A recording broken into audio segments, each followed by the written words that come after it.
தசைகள் எப்படி வளர்கின்றன தெரியுமா? கண்டுபிடிப்போம்.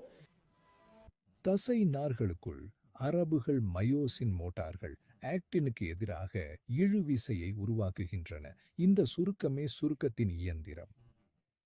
சுமை அதிகமாக இருக்கும்போது அது செல்லின் கட்டமைப்பு புரதங்களை உடல் ரீதியாக சிதைக்கிறது. இதை மெக்கானோ டிரான்ஸ்டக்ஷன் என்பர். இங்கு உடல் விசை உடனடியாக ஒரு ரசாயன சமிக்ஞையாக மாறுகிறது.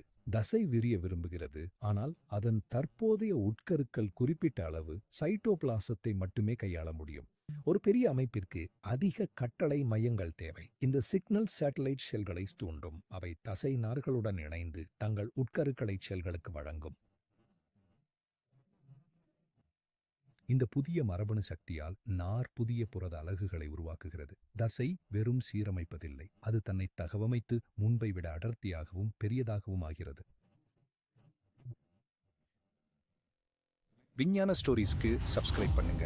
உங்கள் சந்தாவால் சுவாரஸ்யமான வீடியோக்கள் உருவாக்க முடியும்.